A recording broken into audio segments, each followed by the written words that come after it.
Everyone Bengaluru ನೋಡಿದ್ರೆ ದಿನ ದಿನೇ ವಿಚಿತ್ರ ಘಟನೆಗಳು ಕೂಡ ಬೆಂಗಳೂರಿನಲ್ಲಿ ನಡೀತಾ ಇದೆ. ಇದೊಂಥರ ಬಿಹಾರ ರಾಜ್ಯದ ರೀತಿ ಆಯ್ತಾ, ಅಸಡ್ಡೆ ರಾಜ್ಯ ಆಯ್ತಾ, ಕಾನೂನು ಸುವ್ಯವಸ್ಥೆ ಕೂಡ ಹದಗೆಟ್ಟಿ ಕಾನೂನು ಸುವ್ಯವಸ್ಥೆ ಪಾತಾಳಕ್ಕೆ ಇಳಿದೋಯ್ತಾ ಅನ್ನೋದು ನಾವು ಅನ್ಕೋತಾ ಇದ್ದೀವಿ. ಈ ಘಟನೆ ಕೂಡ ಬೆಂಗಳೂರಿನಲ್ಲಿ ನಡೆದಿದೆ. ಬರೋಬ್ಬರಿ ರೌಡಿ ಒಬ್ಬ ಕದಮ್ಮ ಅಂತ ಇದ್ದಾನೆ ಸರ್. ರೌಡಿ ಈತ ಕೇಸ್ ಆಗಿ ಹೋಗಿ ಮತ್ತೆ ಬಂದಿದ್ದ. ಇವನಿಗೆ ಒಂಚೂರು ಪೊಲೀಸರ ಮೇಲೆ ಕಾನೂನು ಮೇಲೆ ಭಯ ಇಲ್ಲ. ಬರೋಬ್ಬರಿ ಕುಡಿದು ಗಾಂಜಾ ಸೇತ್ಕೊಂಡು ಬರೋಬ್ಬರಿ 5 ಜನ ಯುವಕರಿಗೆ ಚಾಕುವಿನಿಂದ ಹಲ್ಲೆ ಕೂಡ ಮಾಡಿದ್ದಾನೆ. ಇದು ಏಕಾಏಕಿ ಬೇಕಾಬಿಟ್ಟಿ ತನ್ನ ಅಸಡ್ಡೆಗೆ ಭಯ ಇಲ್ದರೆ ಬೇಕಾಬೇಕಿ ಸಿಕ್ಕವರಿಗೆಲ್ಲ ಚಾಕು ವಿರುದ್ಧ ಕೂಡ ಮಾಡಿದ್ದಾನೆ. ಸದ್ಯಕ್ಕೆ FIR ಕೂಡ ಆಗಿದೆ. ಮದ್ಯದ ಅಮಲಿನಲ್ಲಿ ಕುಡಿದು ರೌಡಿ ಶೀಟರ್ ಕದಂಬ ಎಂಬಾತ ಇಬ್ರು ಪಾನಿಪುರಿ ವ್ಯಾಪಾರಿ ಸೇರಿ ಬರೋಬ್ಬರಿ 4 ರಿಂದ 5 ಮಂದಿಗೆ ರೀತಿ ಹತ್ಯೆ ಕೂಡ ಮಾಡಿದ್ದಾನೆ. ಶನಿವಾರ ರಾತ್ರಿ 9 ಗಂಟೆಯಿಂದ ಭಾನುವಾರ 3 ಗಂಟೆವರೆಗೂ ಬರೋಬ್ಬರಿ ಕಂಟಿನ್ಯೂಸ್ ಆಗಿ ರಾತ್ರಿ ಶನಿವಾರ ನೈಟ್ ನಿಂದ ಭಾನುವಾರ ಬೆಳಗಿನ ಜಾವವರೆಗೂ ಸಿಕ್ಕವರಿಗೆಲ್ಲ ಚಾಕ ಚುಚ್ಚಿದ್ದಾನೆ. ಈ ಸಂಬಂಧ ಇಂದಿರಾನಗರ ಪೊಲೀಸ್ ಸ್ಟೇಷನ್ ನಲ್ಲಿ ಪ್ರತ್ಯೇಕವಾಗಿ 5 FIR ಕೂಡ ಆಗಿದೆ. ಆತ ತಪ್ಪಿಸ್ಕೊಂಡು ಹೋಗಿದ್ದಾನಂತೆ. ಆತನನ್ನ ಹಿಡಿಯೋದಕ್ಕೆ ತಯಾರಿ ಕೂಡ ಮಾಡ್ತಾ ಇದ್ದಾರೆ. ವಿಪರೀತ ಅಂದ್ರೆ ಆತ 112 ಸಿಬ್ಬಂದಿ ಬರೋ ಟೈಮಲ್ಲಿ ಕೂಡ ತಪ್ಪಿಸ್ಕೊಂಡು ಹೋಗಿದ್ದಂತೆ. ಆದ್ರೂ ಕೂಡ ಕೇರೆ ಮಾಡಿಲ್ಲ. ಎಲ್ಲ ಜನ ಆಕ್ರೋಶವನ್ನು ವ್ಯಕ್ತಪಡಿಸ್ತಾ ಇದ್ದಾರೆ. ನೋಡಿ ವೈರಲ್ ಆಗ್ತಾ ಇದೆ. ಎಂತ ಪೊಲೀಸರವ್ರೆ ಅಂತವನ್ನ ಸಿಕ್ಕಿರೋನ ಕಣ್ಣು ಮುಂದೆನೇ ಆಗಿರೋನ ಈ ರೀತಿ ಮಾಡಿಲ್ಲ ಅಂತ ಹೇಳ್ತಾ ಇದ್ದಾರೆ. ಒಬ್ನು ಕಂಡೀಷನ್ ಕೂಡ ಸೀರಿಯಸ್ ಆಗಿದೆ ಅಂತ ಮಾಹಿತಿ ಕೂಡ ಬರ್ತಾ ಇದೆ. ಒಬ್ಬ ICU ಕೂಡ ಇದ್ದಾನೆ, ಕ್ರಿಟಿಕಲ್ ಆಗಿದೆ ಅಂತ.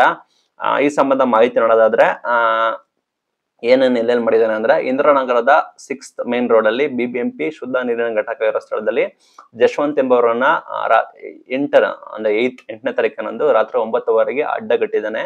ಚಾಕು ತೋರಿಸಿ ತಾನು ಹೇಳಿದ ಸ್ಥಳಕ್ಕೆ ಹೋಗ್ಬೇಕು ಅಂತ ಹೇಳಿದ್ದಾನೆ. ಅಂದ್ರೆ ಒಬ್ಬನ ಬೈಕ್ ಸವರನ್ನ ನೋಡಿ ಆತನ ಚಾಕ್ ತೋರಿಸ್ಬಿಟ್ಟು ನಾನು ಹೇಳಿದ ಜಾಗ ಕರ್ಕೊಂಡು ಹೋಗು ಅಂತ ಹೇಳಿದ್ದಾನೆ. ಜಶ್ವಂತನವನು ಇದನ್ನ ಎದುರಿದ್ದಾನೆ. ಬೈಕ್ ನನ್ನ ಕೂರಿಸ್ಕೊಂಡು ಕರೆದೊಯ್ತಾ ಇದ್ದಾನೆ. ನಂತರ ಬೈಕ್ ನ ಚಾಕ್ ತೋರಿಸಿ ಚುಟ್ತೀನಿ ಎಲ್ಲ ಕರ್ಕೊಂಡು ಹೋಗು ಅಂತ ಹೇಳಿ ಕರ್ಕೊಂಡು ಹೋಗ್ತಾ ಇದ್ದಾನೆ. ನಂತರ ಇಂದಿರಾನಗರದಲ್ಲಿ ಏನಾಗಿದೆ ಅಂದ್ರೆ 4ನೇ ಕ್ರಾಸ್ 4th ಕ್ರಾಸ್ ಬಳಿ ಬೈಕ್ ಅನ್ನು ಭಯದಲ್ಲಿ ಎಡಗಡೆ ತಿರುಗಿಸ್ತಿದ್ದಾನೆ. ಅಂದ್ರೆ ಇಂದಿರಾನಗರದ 4th ಕ್ರಾಸ್ ಅಲ್ಲಿ ನೋಡ್ಕೊಂಡು ಇವನು ಹೆದರಿಕೆ ಆಗಿದೆ ಬೈಕ್ ಸವಾರ ಜಶವಂತನೊಂದಿಗೆ. ಅವನು ಭಯದಿಂದ ಲೆಫ್ಟ್ ಕಡೆಗೆ ತಿರುಗಿಸ್ತಾನೆ. ಅದರಿಂದ ಕೋಪಗೊಂಡು ಕುತ್ತಿಗೆಗೆ ಚಾಕುವಿನಿಂದ ಇರಿದಿದ್ದಾನೆ. ನೋಡಿ ಎಂತ ಅಸಾಮಿ.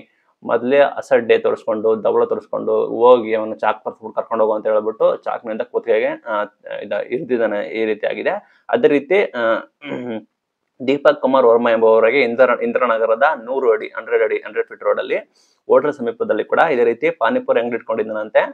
ಅದೇ 8ನೇ ತಾರೀಕು ರಾತ್ರಿ 9:40ಕ್ಕೆ ಆರೋಪಿ ಹೋಗಿ ಪಾನಿಪುರಿ ಕೊಡುವಂತ ಕೇಳಿದ್ದಾನೆ. ಹೋಗಿ ಪಾನಿಪುರಿ ವ್ಯಾಪಾರಿಯನ್ನ ಪಾನಿಪುರಿ ಕೊಡುವಂತ ಕೇಳಿದ್ದಾನೆ. ಆಗ ದೀಪಕ್ ಪಾನಿಪುರಿ ವ್ಯಾಪಾರಿ ಮಸಾಲೆ ಖಾಲಿ ಆಗಿದೆ ಅಂತ ಹೇಳ್ತಾನೆ. ಅದಕ್ಕೂ ಕೂಡ ಕೋಪಗೊಂಡು ಕುತ್ತಿಗೆ ಬೇಕೇ ಇರಿದ್ದು ಪರಾರಿ ಆಗಿದ್ದಾನೆ. ನೋಡಿ, ಒಂದು ಪಾನಿಪುರಿ ಕೇಳಿದಾನೆ, ಇಲ್ಲ ಅಂತ ಹೇಳಿದ್ದಾನೆ, ಆದ್ರೂ ಕೂಡ ಚುಚ್ಚಿದ್ದಾನೆ. ನೋಡಿ ಎಂತ ಆಸಾಮಿ, ಅವನು ಫುಲ್ ಮೆಂಟಲಿ ಸೈಕೋ ಆಗಿದ್ದಾನೆ. ಯಾವುದೇ ಭಯ ಅಸಡ್ಡೆ ಕೂಡ ಇಲ್ದಲೆ ಸಿಕ್ಕವರನ್ನೆಲ್ಲ ಚಾಕಿನ ಚುಚ್ಚಿದ್ದಾನೆ. ಅಲ್ಲಿ ನೋಡಿದ್ರೆ ಒಬ್ಬ ವೆಹಿಕಲ್ ಅವನ್ನ ಹೋಗಿ ಕರ್ಕೊಂಡು ಹೋಗಿ ಚುಚ್ತೀನಿ ಅಂತ ಹೇಳಿ ಕರ್ಕೊಂಡು ಹೋಗಿ ಅವನು ಭಯದಿಂದ ಬೇರೆ ಕಡೆ ತಿರ್ಸಕ್ ಹೋದ್ರೆ ಚಾಕಿನ ಚುಚ್ಚಿದ್ದಾನೆ. ಇಲ್ಲೊಬ್ಬ ಪಾನಿಪುರಿ ವ್ಯಾಪಾರಿ ಕೇಳಿದ್ರೆ ಮಸಾಲೆ ಇಲ್ಲ ಖಾಲಿ ಆಗಿದೆ ಅಂದ್ರೆ ಕೂಡ ಅವನಿಗೂ ಕೂಡ ಚುಚ್ಚಿದ್ದಾನೆ. ಇದರಲ್ಲಿ ಗೊತ್ತಾಗುತ್ತೆ ಏನಂದ್ರೆ ನಿಮಗೆ ಅಸಡ್ಡೆ, ಒಂದು ಚೂರು ಕಾನೂನಿನ ಭಯ ಇಲ್ಲ ಅಂತ ಹೇಳಿ ನಿಮಗೆ ಗೊತ್ತಾಗುತ್ತೆ. ಮತ್ತೊಂದು ಪ್ರಕರಣ ಏನಾಗಿದೆ ಅಂದ್ರೆ, ಇದು ಎರಡಾಯ್ತು. ಮೂರನೇದು ಹೇಳ್ತಾ ಇದ್ದೀನಿ. MI ಶೋರೂಮ್ ಬಳಿ ಕೂಡ ಇದೇ ರೀತಿ ಮಾಡ್ಕೊಂಡಿದ್ದಾನೆ. ಅದು 9:50ಕ್ಕೆ ನಡೆದ ಘಟನೆ.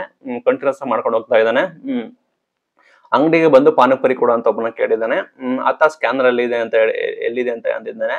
ಆಗ ಮೊದ್ಲು ಪಾನಿಪುರಿ ತಿನ್ನಿ ಆಮೇಲೆ ಕುಡಿ ಅಂತ ಹೇಳಿದ್ದಾನೆ. ಮೊದ್ಲು ಸ್ಕ್ಯಾನರ್ ಎಲ್ಲಿದೆ ಅಂತ ಅವನು ಕೇಳಿದ್ದಾನೆ. ಅವನು ಮೊದ್ಲು ಪಾನಿಪುರಿ ತಿನ್ನಿ ಆಮೇಲೆ ಕುಡಿ ಅಂತ ಹೇಳಿದ್ದಾನೆ.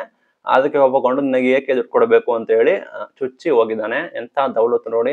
ಪಾನಿಪುರಿ ಸ್ಕ್ಯಾನರ್ ಅಲ್ಲಿ ಅಂತ ಕೇಳಿದ್ದೀವನು, ಅಲ್ಲಿದೆ ಹಂಗೆ ಆಮೇಲೆ ಕುಡಿ ಅಂತ ಹೇಳಿದ್ದಾನೆ. ನಿನ್ಗೆ ಏನಕ್ಕೆ ದುಡ್ಡು ಕೊಡಬೇಕು ಅಂತ ಹೇಳಿ ಚುಚ್ಕೊಂಡು ಹೋಗಿದ್ದಾನೆ. ಇದು ಕೂಡ ಆಗಿದೆ. ಅದೇ ರೀತಿ ಆದಿಲ್ ಎಂಬ ರ್ಯಾಪಿಡೋ ಚಾಲಕ ಕೂಡ ತನ್ನ ಬೈಕ್ ನಲ್ಲಿ ಬಾಡಿಗೆಗೆ ಬಂದಿರ್ತಾನೆ. ನಂತರ ವಾಪಸ್ ಹೋಗ್ಬೇಕಾದ್ರೆ ಅಲ್ಲಿ ಯಾವ್ದೊಂದು ಪಬ್ಬಳಿ ಅಡ್ಡಗಟ್ಟಿ KR ಪ್ರೈಮ್ ರೈಲ್ವೆ ಸ್ಟೇಷನ್ಗೆ ಬಿಡು ಅಂತ ಹೇಳಿ ಕೇಳಿದ್ದಾನೆ. ಅದಕ್ಕೆ ತನ್ನ ಮನೆಗೆ ಹೋಗ್ತಾ ಇದ್ದೇನೆ ಅಂತ ಹೇಳಿದ್ದಾನೆ. ಅದಕ್ಕೂ ಕೂಡ ಕೋಪಗೊಂಡು ಅದು ಕೂಡ ಚಾಕ ಚುಚ್ಚಿದ್ದಾನೆ.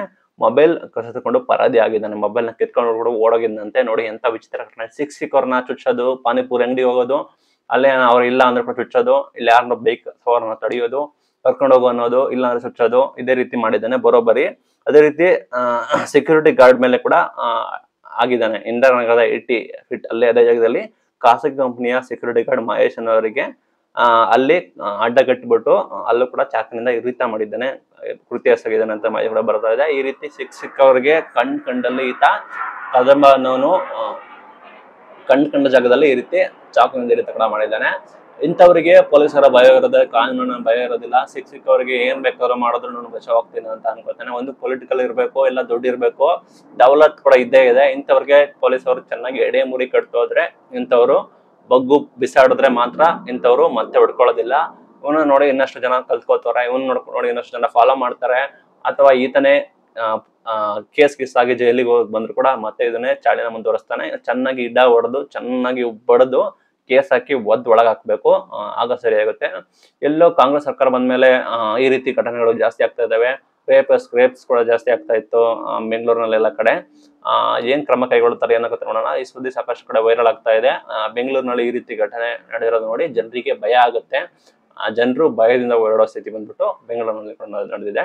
ಇದು ಇವತ್ತಿನ